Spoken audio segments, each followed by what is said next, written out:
조기 대선 가능성이 높아지면서 가짜 뉴스에 대한 우려가 커지고 있습니다. 선관위가 집중 단속에 들어갔습니다. 농민에게 지급되는 정부 보조금이 여전히 주먹구구식으로 관리되고 있습니다. 제대로 지급됐는지 확인하는 절차가 전무합니다. 대유 위니아와 엠코 테크놀로지 코리아가 올해 광주 사업장을 거점 생산기지로 만들기로 해 지역경제 활성화가 기대됩니다. 흑산도항이 불법 조업하는 중국 어선을 단속하는 핵심 거점 항만으로 개발됩니다. 여러분 안녕하십니까? 대선 시계가 빨라지면서 가짜 뉴스를 우려하는 목소리가 커지고 있습니다. 아니면 말고 시계 가짜 뉴스를 막기 위해 선관위에 비상이 걸렸습니다. 벚꽃 대선이라는 말이 나올 만큼 조기에 대선이 치러질 가능성이 높아지면서 선관위도 선거관리 준비를 서두르고 있습니다. 윤근수 기자입니다. 프란체스코 교황이 트럼프 후보 지지를 발표했다. 미국 대선을 앞두고 퍼진 이 가짜뉴스에는 페이스북에서만 100만 건에 가까운 좋아요 반응이 달렸습니다. 가짜뉴스가 트럼프를 당선시켰다는 평가까지 나오는 가운데 대선을 앞두고 우리나라에도 가짜뉴스 경계령이 떨어졌습니다. 선거관리위원회는 조기 대선으로 검증 기간이 짧아지면 허위사실 유포 가능성은 더 커질 것으로 보고 특히 사이버 선거 범죄를 집중 단속하기로 했습니다. 사이버 선거 범죄 대응을 강화하고 있습니다. 이원회 직원으로 구성된 비박 흑색선전 전담팀을 올 초부터 운영하고 있고 조기 대선이 가시화하면서 선거관리 준비도 서두르고 있습니다. 대통령 탄핵이 결정될 경우 60일 안에 대선을 치러야 하기 때문에 미리 준비하지 않으면 선거관리에 차질이 생길 수도 있습니다. 이에 따라 선관위는 투개표소 시설을 상시 점검하는 한편 공정선거 지원단도 모집을 마쳤습니다. 또 조기 대선 모드에 맞춰서 잇따라 조직되고 있는 팬클럽이나 포럼 등 대선 주자들의 지지 모임에 대해서도 단속을 강화하고 있습니다. MBC 뉴스 윤근수입니다. 보조금은 눈먼 돈이라고 불릴 만큼 각종 비리로 이어지는 경우가 많습니다.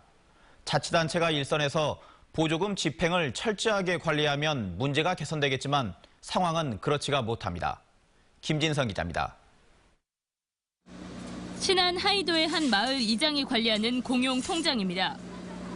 지난해 8월 마을 6개 농가의 친환경 농산물 인증 비용 370여만 원이 인증기관으로 지출됐고 석 달 뒤 세금 등을 제외한 340만 원을 보조금으로 돌려받았습니다. 이장은 보조금을 개별 농가에게 돌려주기 위해 돈을 낸 농가의 명단과 면적을 군에 요구했지만 모른다는 답변만 돌아왔습니다. 인증비 쌀 보조금이 농가가 농사를 많이 지면 돈이 많고 적으면 적고 그러는데 지명단도 없이 돈만 넣어놓고 나몰라라 해버리면 되거든요. 김 이장은 국민권익위원회에 민원을 제기한 뒤에야 명단을 받아 농가들의 보조금을 돌려줄 수 있었습니다. 친환경 농산물 인증비는 농가의 수질과 농약 검사비 등을 도비와 군비로 90에서 100%까지 지원하는 보조금. 이장 등 단지 대표에게 일괄적으로 지급한 뒤 나눠주게 하는 방식을 사용하면서 횡령 의혹 등 고발까지 이어지고 있지만 신안군은 문제가 없다는 입장입니다. 개별적으로 다 이렇게 줄 수가 없어서 행정을 집약시켜서 단지 대표한테 주고 당신이 그것을 신뢰 속에 이렇게 해라. 전남에서는 친환경 농산물 인증비로 매년 100억 원 넘는 돈이 지원되고 있지만 실제 농가들에 제대로 지급됐는지 확인하는 절차는 전무한 실정입니다. MBC 뉴스 김진선입니다. 설 명절을 앞두고 원산지 표시를 위반한 업소들이 무더기로 적발됐습니다. 국립농산물품질관리원 전남지원은 설을 앞두고 제수용 농식품에 대한 특별 단속을 벌여 원산지 표시를 위반한 125곳을 적발했습니다. 주요 적발 품목은 배추김치가 40건으로 가장 많았고 돼지고기와 쇠고기 등이 뒤를 이었습니다. 농관원은 미국산 갈비를 국산으로 판매한 업체 등 87곳은 형사 입건해 조사를 벌이고 있습니다.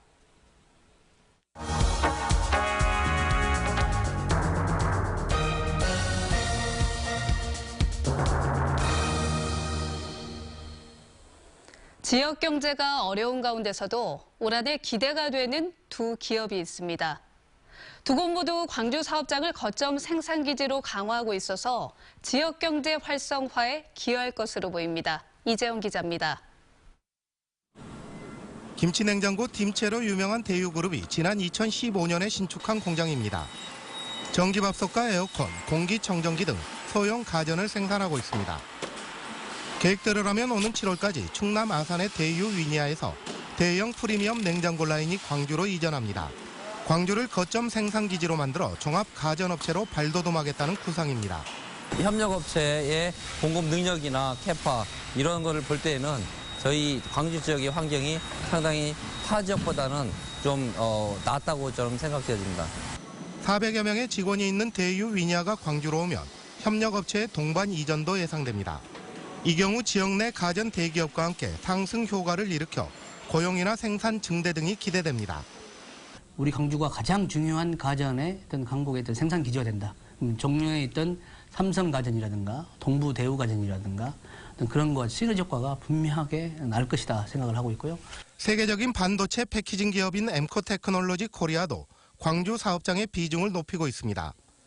서울 사업장의 매각으로 인해 광주 사업장으로 500여 명의 근로자가 증원되면서 총 4천여 명으로 규모가 확대됐습니다. 사실상 광주 사업장이 주력 생산기지가 된 겁니다. 때맞춰 10년꼴로 반도체 수요가 급증하는 슈퍼사이클 주기여서 올 한 해가 희망적입니다. 지난 20여 년간 저희 엠코가 광주 지역 경제 발전에 기여를 하여 왔듯이 올해도 변함없는 노력으로 지역 경제에 이바지하도록 하겠습니다. 가전과 반도체는 광주시의 미래 전략 산업인 자동차 전장 산업과 연관성이 높아 향후 고부가가치 창출과 함께 지역 경제 활성화에 기여할 것으로 기대됩니다. MBC 뉴스 이재원입니다. 영광군이 중국 전기자동차 생산기업인 FDG사와 투자 협약을 맺었습니다. 영광군 투자유치단은 대마 산업단지를 중심으로 이모빌리티와 전기자동차 산업을 육성하기 위해 중국 오룡전동차그룹 FDG사와 우호증진과 생산공장 설립 등을 주 내용으로 하는 투자 협약을 체결했습니다. FDG사는 중국 항저우와 운남, 미국 등지에 공장을 설립해 버스와 트럭 등의 전기차를 연간 10만 대가량 생산할 수 있는 능력을 갖춘 기업입니다. 오늘처럼 매월 마지막 주 수요일은 문화가 있는 날입니다.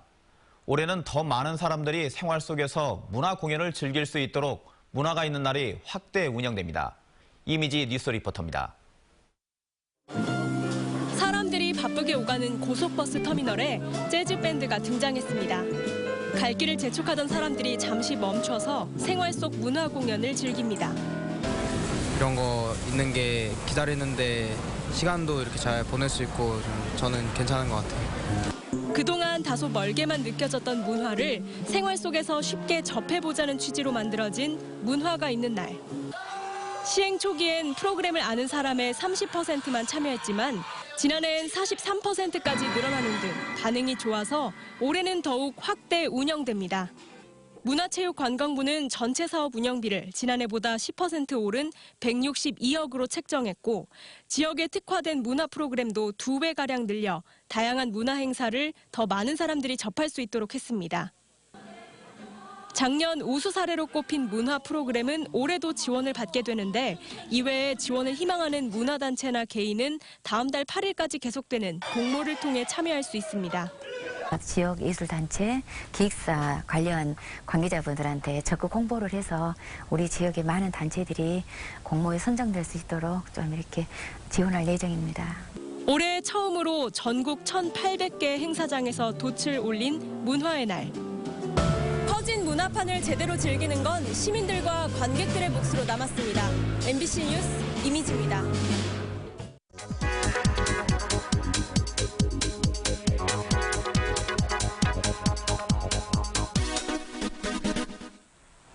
평소에 지하철 자주 이용하시나요? 지난해 1,865만 명 정도가 광주 지하철을 이용을 했습니다.